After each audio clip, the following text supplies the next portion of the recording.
July 5th. It's the 5th of July, folks. What a big day that is, right? You know, that's the day after our independence, and now we got to get things rolling, okay? We're in the middle of the Great Reset, ladies and gentlemen. The Great Reset. Isn't that exciting? It's an exciting time. You remember a couple shows ago, we were talking about the 2030 agenda, UN and the WEF kind of getting together. It's almost like a cage fight, right? That's the team we're against, the UN and the WEF.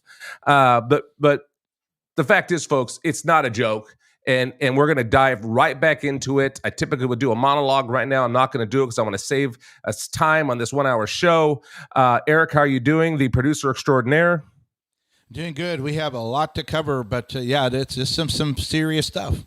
Aren't you proud of me? I'm going directly right into it. Woohoo! Give him a raise. Oh, man. Okay, here we go. So the 2030 agenda, let's play. Okay, good. You have it queued up here. We're going to play, folks, so you understand what we're talking about. Now, it's about 90 seconds. Yep. But it's important that you see this. Go ahead and play it. And then, by the way, this is in June of 2020, and this is what a lot of people believe was them using COVID as a justification for globalism. So here, very good. And put the whole screen, delete me from the corner so people can see everything. Go ahead. Let's do it.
Wow. So that's the setup, folks. That's the setup. And it doesn't end there. That's 2020. And they're using this big agenda that's happening, this 2030 agenda. Let's set it up a little bit more for them, Eric. Pull it up, because not everybody may have seen, this would be part 2, by the way, folks. If you go back a couple days ago, if you go back to the show from the 3rd of July, 2023, you will see the beginning of this, okay? And it'll all make sense. It'll make sense right now, too, but it'll connect all the dots. But so go ahead and set this up. Yeah, so here are the 17 goals.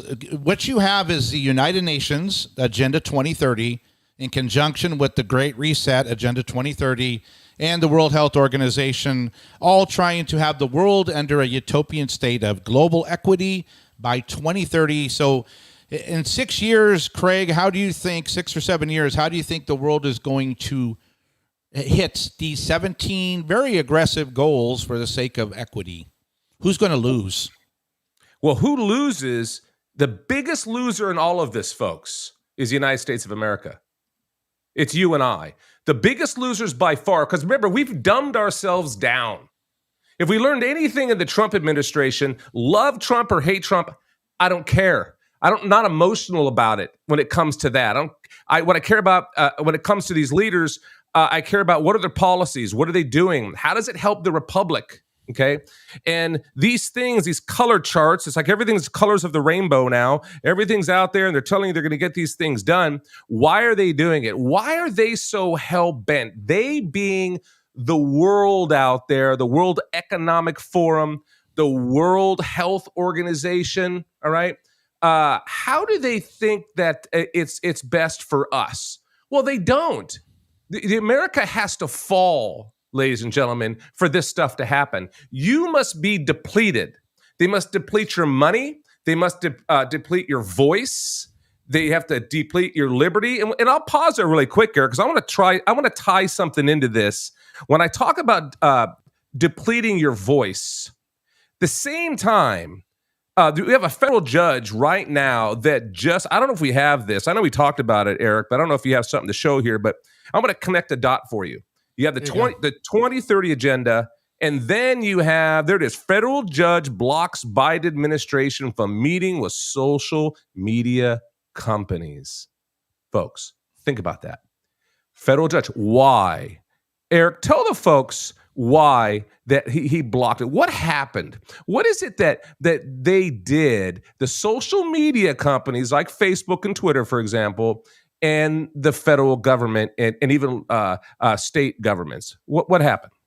Well, the judge is basically saying that he could see corruption of the big tech companies working with the Biden administration in 2020 to suppress free speech, to violate citizens' free speech, First Amendment rights. And he says, you got to knock it off while this, because it's right here. He said that responding to the Attorney General's lawsuit, they were contesting that it's the most egregious violation of the First Amendment in the history of the United States of America. And the judge said, I can see that. So you must stay out of this trial, Biden administration, and quit trying to collude in the midst of a lawsuit to see if you're actually guilty. That's right. They're steering the message. Yep. Okay. Repeat that one more time about the most egregious, what he said about the First Amendment.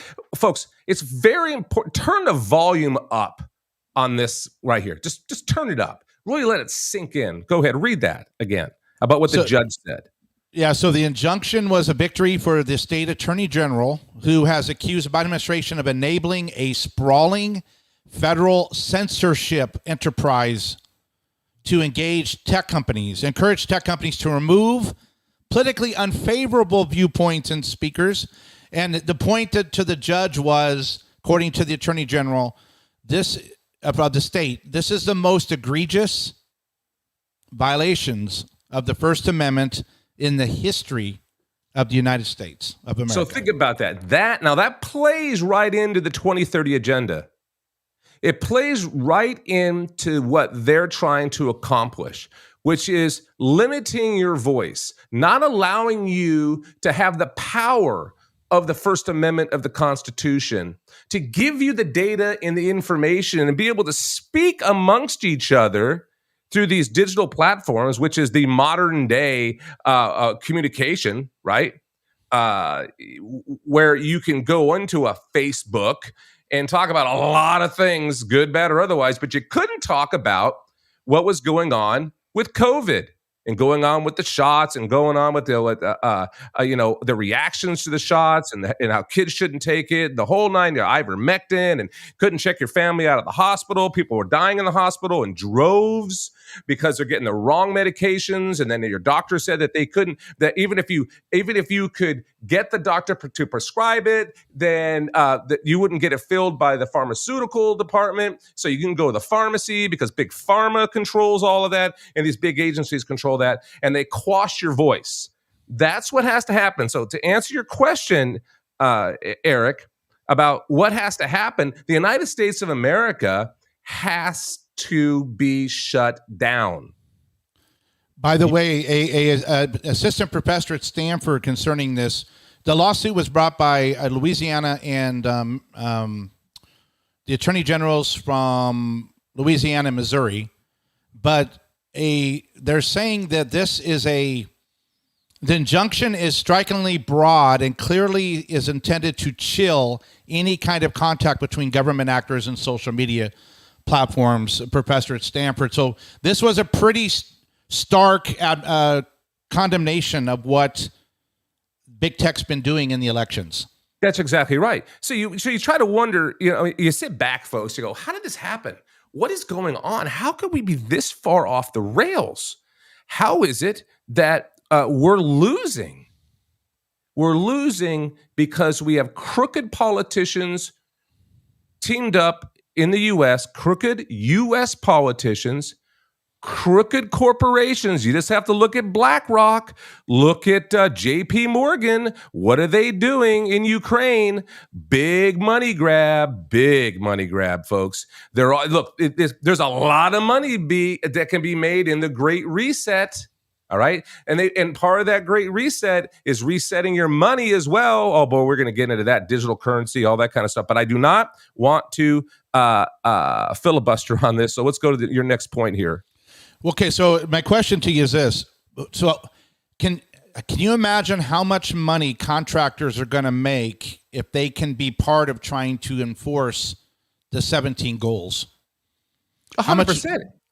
How much could you make if you were? It's trillions of dollars. If you were putting in, if your job as the contractor, and you get the job at the UN and the U.S. to go put in clean water units around the world, paid for by us, how much would you make as a contractor? That's right, 100%. Look, you follow the bribe. How many times have we talked about the bribe on this show, folks? It's all about the bribe. From Adam and Eve to the current situation we're dealing with right now with the Great Reset. And it's about destroying your liberty, ladies and gentlemen. Your liberty has to be gone. Your wealth has to be gone. These people, when you say, what does it say about poverty? There'll be no more poverty or something like that. Zero hunger. What does that mean? Zero hunger. What do they mean? How is that possible? It's impossible in to 7 have years. Zero hunger in the world. In 7 years. It's impossible overall, but think, okay, so the real whole quick. thing's impossible. So in 7 years, tell me if you think this, how is this going to work, Craig?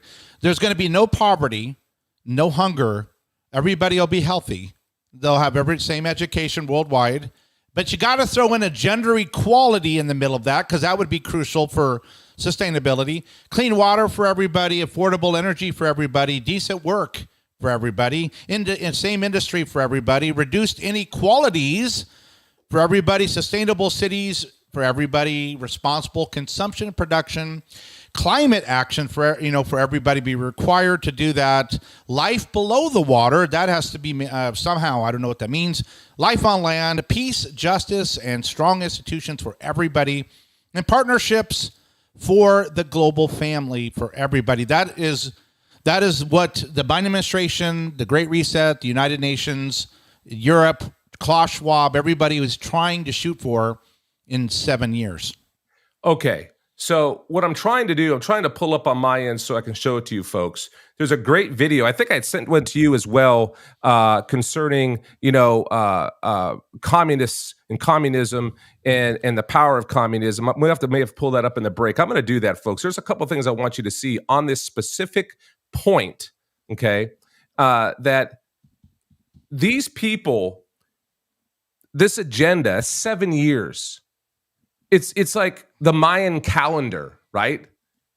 Well, the clock is ticking, and no, I don't think the world's going to end when it says it's going to end, and because nobody knows when the world's going to end, nobody knows when Jesus is going to come back, nobody. But these people somehow believe that within 7 years, and it's not even 7 years anymore, it's 6.5 years, they're going to radically change the entire model of the world. And you can see it when they're trying to quash the money trail, all right? Whether it's Biden, look how close we are to really catching Biden. Look, he's already caught, but how close we are to making it absolutely impossible to hide that the Biden family is a crime syndicate. That's what they are. They funnel money. They become extremely wealthy by selling you and I out. And they're not the only ones, by the way, at all. They constantly are sitting. Nancy Pelosi, is worth a tremendous amount of money while the people around her are living in tents, okay, in her area in San Francisco. But yet she's worth a fortune. She's worth tens of millions of dollars. Okay. And it's because of the corruption that's happening all over the place. So the World Economic Forum and the UN, the 2030 agenda, Eric, is working well. I think they've overshot their mark. I think they really believed as they were building this 23rd agenda, that Trump was never going to be president. See, think about how much farther down the road we would be, folks, with your liberty being destroyed if Hillary Clinton became president. We can't forget about that. We can't forget that these people would be much farther into this agenda if Hillary Clinton was elected. But she wasn't. And there's a reason for that, because God is real. Okay? God is also amongst us, helping us. He understands that what's going on better than anybody. So we are in very, very demonic times because we're living scripture, folks. I hate to get all biblical on you, but it's just a fact. And for this country to fall, do you have the Steve Berger video you can pop up real quick? Do you have that in your file anywhere? Because it's very important to understand that all of this. Here's the KGB. But when we get back from the break, I think we'll go over what this guy is, and I think we should also discuss about what is elaborate more on what if Hillary would have won on the courts, absolutely, and everything 100%. else. Look forward to it. We'll be back in a minute, folks. Stay tuned. Don't go anywhere.